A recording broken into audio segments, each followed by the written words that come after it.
Les gars, aujourd'hui on fait une vidéo, c'est particulier pour moi parce que maintenant ça fait un petit moment que je m'intéresse de plus près à l'industrie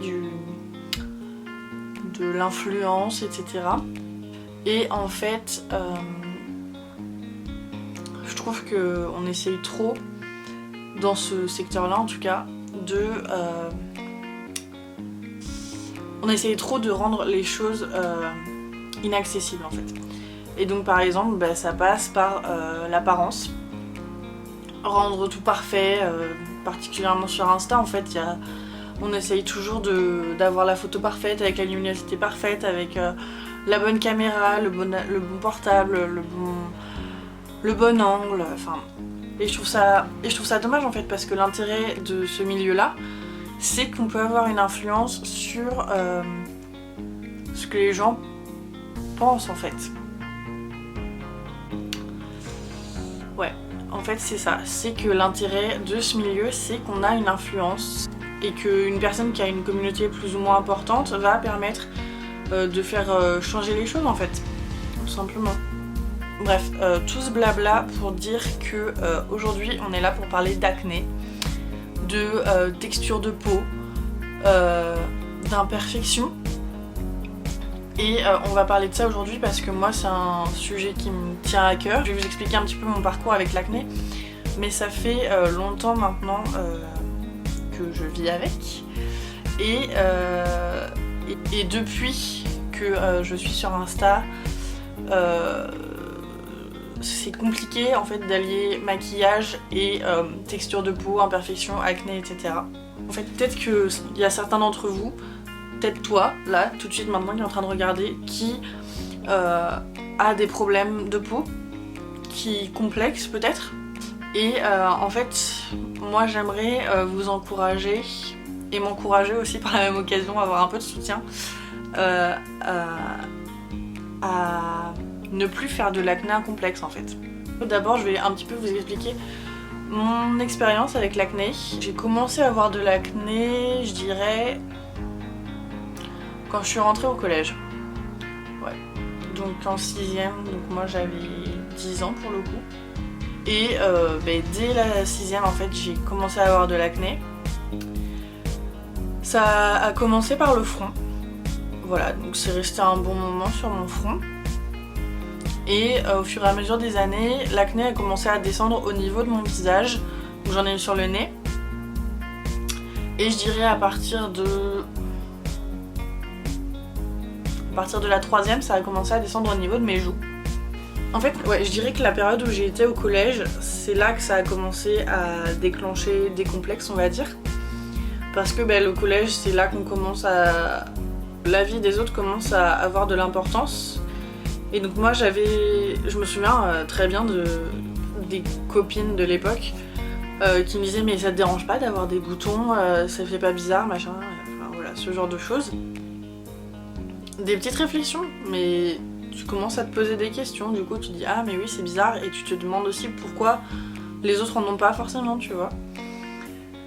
Donc ouais, ça a commencé à créer des complexes à ce moment-là. Mais pas au point...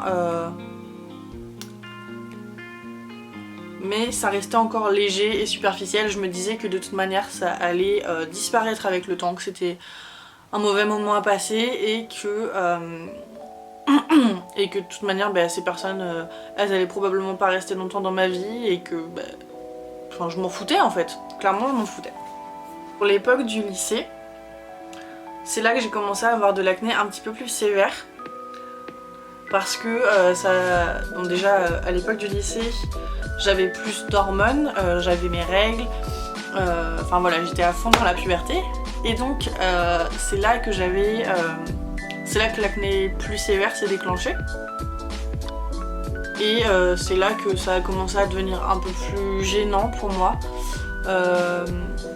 Parce que je me rendais compte que au lycée en fait il y avait plus grand monde qui avait de l'acné, en tout cas plus trop les filles, parce que on dit souvent que l'acné vient, enfin la puberté d'ailleurs en général, bien plus tôt chez les femmes et que pour les hommes c'est un peu plus tardif. Donc c'est très fréquent pour les hommes de commencer à avoir de l'acné par exemple aux environs de la vingtaine. Et moi je me rendais compte qu'en fait plus les années avançaient au lycée et en fait pour moi ça n'évoluait pas. Et c'est à cette période d'ailleurs que j'ai commencé à me maquiller parce que à la base en fait je me maquillais vraiment pour cacher mes boutons, mes imperfections, mes cicatrices aussi. Donc ouais, c'est vraiment à cette époque là que il y a eu beaucoup de changements et que j'ai commencé à me poser des questions et à vouloir résoudre ce problème. C'était pas un problème pour moi jusqu'à maintenant, mais ça en était devenu un. Donc voilà, le temps passe et je me maquille pour cacher les imperfections, mais je sais que c'est pas ça qui va faire partir l'acné. Au moment où je me démaquille ou quand j'ai pas le temps de me maquiller ou quand je ne peux pas me maquiller, je complexe. Ma peau, c'est une angoisse, ça devient un stress permanent. Et en fait, je me renseigne de plus en plus pour savoir ce que je peux faire pour résoudre ce problème en fait, encore une fois. Donc au lycée, c'est à cette époque là que je prends un premier rendez-vous chez le médecin pour parler de mon acné et savoir ce que je pouvais faire pour résoudre ce problème. Lors de ce premier rendez-vous chez le médecin, il me prescrit une crème à appliquer sur les boutons qui devrait les faire partir logiquement. Donc c'était cette crème là, c'est la Cutacnil et il me l'avait prescrite en 5%, donc c'était un dosage un peu moins fort pour voir dans un premier temps si ça faisait effet. J'applique la crème comme il faut, je respecte les indications qu'il m'a données. Donc c'est une crème à appliquer d'abord en couche fine et après de manière plus épaisse sur les boutons qui durent un peu plus dans le temps. Je l'applique, ça ne change absolument rien, mis à part le fait que ça me brûle la peau, ça décolore mes têtes d'oreiller, c'est pas très agréable en fait de s'appliquer une crème hyper abrasive comme ça sur le visage. Et donc je vois que la crème ne change rien. Donc je retourne une deuxième fois chez le médecin. Et je lui dis que ça ne change rien, que ça persiste et que enfin voilà quoi, ça me saoule. Donc à ce moment là il me prescrit pour le coup cette crème-ci qui est la Cutacnil à 10%. Donc la crème en question elle est un peu plus forte, donc c'est encore plus abrasif pardon.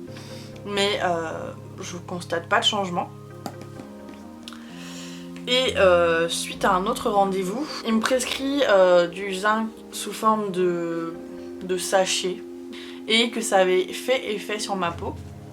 Donc ma peau était beaucoup plus lisse, j'avais beaucoup moins d'imperfections, mais le problème de ce traitement c'est que c'était que c'était temporaire en fait. J'ai pris le médicament et peu de temps après en fait, dès que j'ai arrêté de le prendre en fait, mes imperfections étaient revenues.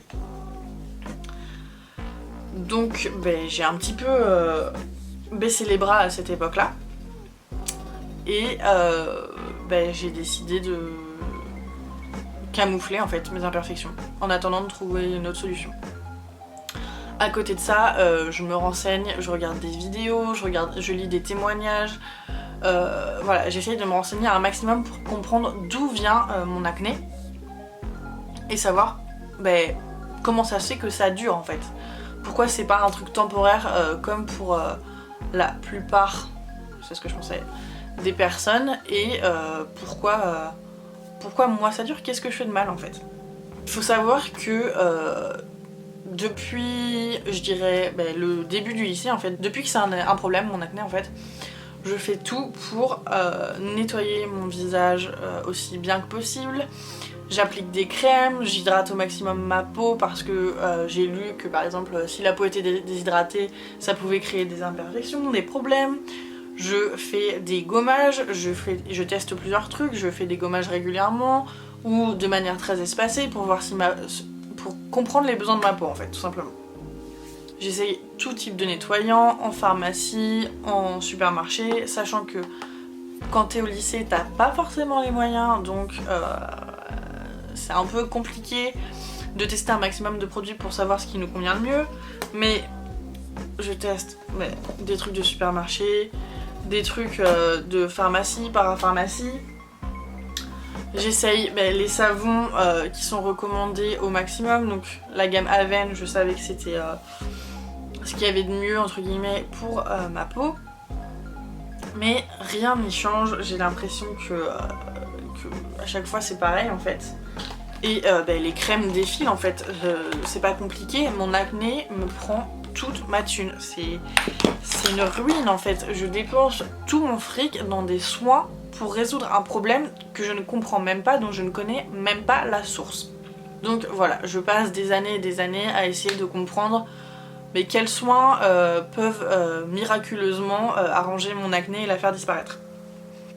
Après avoir essayé des centaines de soins, des centaines de gommages, de sérums même d'ailleurs, j'essaye même d'appliquer de l'eau de rose, je teste des sérums qui sont contre les taches parce qu'à côté de ça, certes l'acné ça va, ça vient, un coup il y en a beaucoup, un coup il y en a beaucoup moins, mais ça me laisse beaucoup de cicatrices, mais rien n'arrange mon acné. Et en tout cas, s'il y a certaines choses qui arrangent les choses de manière passagère, à chaque fois l'acné revient de plus belle. Donc après le lycée en fait, je rentre en licence et après avoir lu de nombreux témoignages, je me rends compte que la pilule peut arranger l'acné. Donc je me dis que j'ai rien à perdre, que de toute manière je pourrais pas savoir si j'essayais pas. Je prends rendez-vous chez la gynéco et elle me prescrit Triafémi. Donc Triafémi, il faut savoir que c'est une pilule qui est fortement dosée en hormones et qui est prescrite pour les personnes qui souffrent d'acné. Moi j'avais demandé à ma gynéco de me prescrire une pilule parce que j'avais de l'acné et donc que c'était ça qu'il fallait cibler. Donc voilà, je commence la prise de Triafémi et ça a duré peut-être bien 3-4 ans quand même. Et donc pendant toutes ces années en fait, au début la pilule a un bon effet sur ma peau. Donc elle réduit pas mal les imperfections etc. Mais à partir de la 3e année, ma peau redevient... Enfin mes imperfections reviennent en fait. Donc je me dis qu'en fait c'est peut-être pas forcément la solution, sachant qu'à côté de ça, pareil, je me renseigne. Et au fur et à mesure que je me renseigne en fait, je me rends compte qu'il y a beaucoup...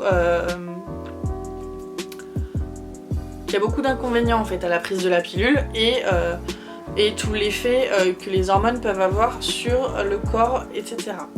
Pendant que j'étais sous la prise de cette pilule-là, les hormones avaient un tel effet sur mon corps et sur mon moral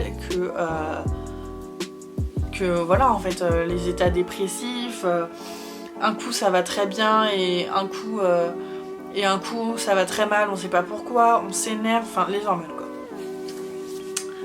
Donc je me dis que je vais arrêter de prendre cette pilule en fait, tout simplement. Donc je prends rendez-vous chez un médecin. Donc j'explique au médecin que je veux traiter mon acné, mais qu'en fait ça c'est pas la solution pour moi et que je veux arrêter les hormones parce que c'est pas possible en fait. Donc on arrête Triafémi et après plusieurs discussions etc, on décide de changer de pilule et de prendre Diane 35 de pilule et ça ne me convient toujours pas en fait. Les sautes d'humeur sont toujours présentes et au final en fait j'ai toujours pas de solution pour l'acné et en fait je prends une pilule qui au final influe sur mon corps et mon moral alors qu'à la base en fait je prends une pilule pour traiter mon acné. Donc en fait j'ai décidé d'arrêter la pilule. Je ne voulais plus prendre quelque chose qui influe sur mon corps tous les jours de manière machinalement en fait.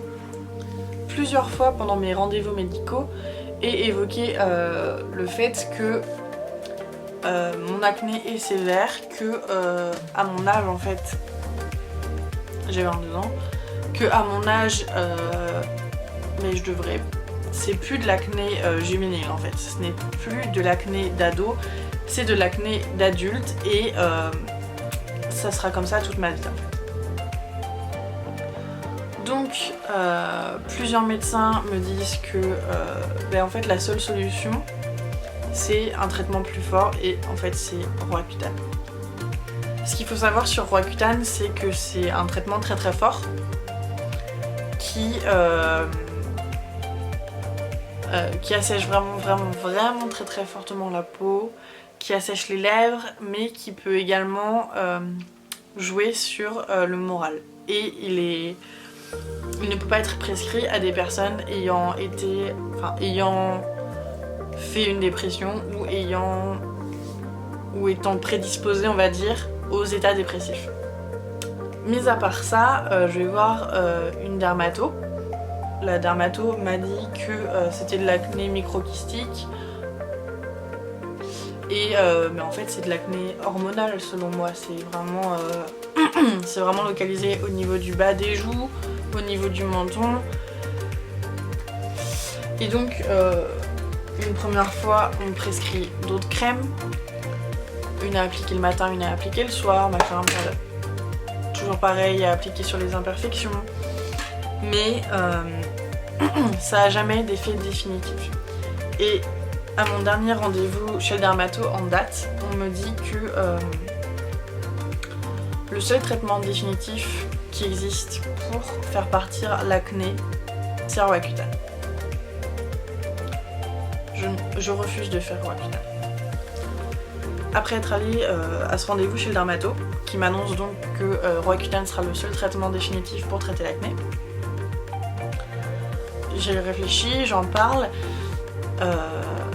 avec mon conjoint et en fait, après peu de temps en fait, on en vient à la conclusion suivante. Pourquoi je veux faire partir cette acné? Est-ce que je veux vraiment infliger à mon corps un traitement, à mon corps et à mon mental, un traitement qui au final ne fera que disparaître, comment dirais-je, une partie de moi?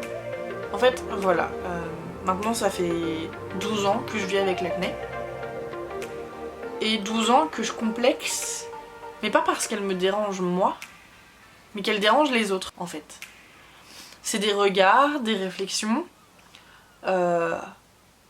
des étrangers, mais aussi des proches en fait, qui te font des réflexions, des regards et qui te disent ah mais ça va, ça s'arrange, ou alors oh là c'est de pire en pire, machin, tu veux pas prendre rendez-vous chez le médecin. En fait voilà, c'est le regard des autres qui influence ma relation à moi-même. Et c'est ça le problème. Moi mon acné elle me dérange pas. Elle est là. Parfois c'est douloureux. Parfois ouais. Mais la plupart du temps, en fait voilà, elle est là et c'est comme ça en fait. En quoi c'est dérangeant? Après de nombreuses années à faire des recherches, à comprendre pourquoi j'ai cette acné, à chercher en vain à l'éradiquer, en fait je me rends compte que quoi que je fasse, elle sera là. Oui d'accord, je pourrais faire Roaccutane, mais rien ne nous dit que si je faisais ce traitement, en fait, je serais mieux sans. Rien ne nous dit que elle ne reviendrait jamais. Moi j'ai décidé d'arrêter de me cacher parce que j'ai de l'acné, d'accord? J'ai décidé d'arrêter d'en faire un complexe.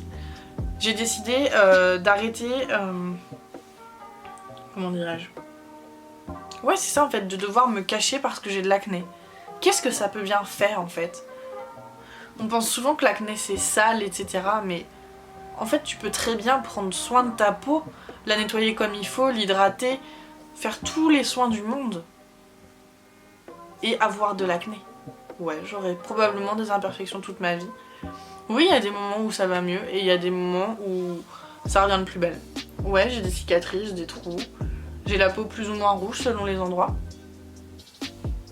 Ben alors. J'ai recueilli des témoignages sur Facebook et sur Insta. Les mots qui viennent à l'esprit quand on dit acné. Donc voilà, boutons, boutons dégueulasses, chiant, boutons, peau grasse, point noir, grosse galère. On y passe tous, que ce soit léger ou non. Maquillage trop moche autour, cicatrices rouges, assumé, pas moche, humain, normal. Voilà, et donc en fait, on a tous l'impression que c'est une galère, qu'on doit s'en débarrasser, que c'est une honte. Alors qu'en réalité, mais on y passe tous, on a tous des imperfections en fait. Pourquoi on essaye de les cacher?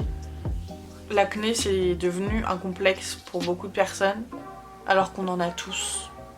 Quand j'avais de l'acné sur mon front, comme je vous le disais, et que c'est descendu petit à petit, je me disais, mais s'il vous plaît, faites que ça parte, mais mettez de l'acné sur n'importe quelle partie de mon corps, mais pas sur mon visage. Parce que le visage, c'est vraiment la première chose qu'on voit sur une personne.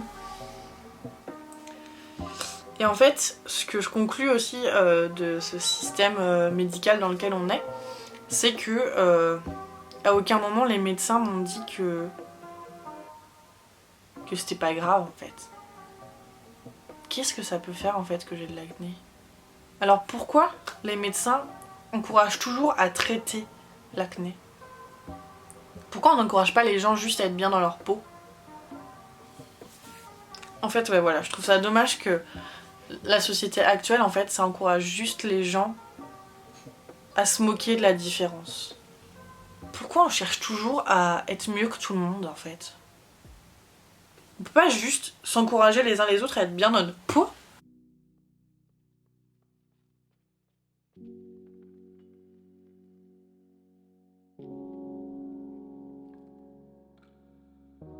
J'espère que cette vidéo vous aidera à moins complexer en fait, que ce soit sur votre acné ou autre chose en fait.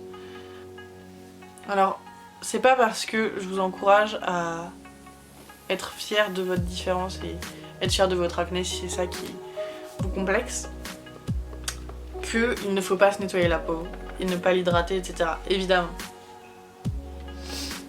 Ce que je voulais vous dire aussi, c'est que l'acné, ça m'a aidé à avancer dans le maquillage en fait. Parce que, comme je vous le disais, à la base je me maquillais pour cacher mon acné. Mais en fait ça m'a permis de découvrir que le maquillage ça me permettait vraiment de m'exprimer. Et qu'à l'heure d'aujourd'hui je me maquille plus pour cacher mon acné. Mais juste parce que ça me permet de m'épanouir. Bon, j'espère que la vidéo vous aura plu et vous aura intéressé. En tout cas si tu veux laisser en commentaire, voilà, quelque chose qui te complexe ou qui se complexe pas justement. Si tu veux donner ton expérience sur l'acné ou sur autre chose. Et s'il y a un sujet sur lequel tu veux qu'on parle, ben voilà, n'hésite pas à le laisser en commentaire. Voilà. J'espère que la vidéo vous aura plu quand même et que ça encouragera en tout cas les personnes à ne pas cacher en fait leur acné ou... J'espère que ça aura décomplexé l'acné.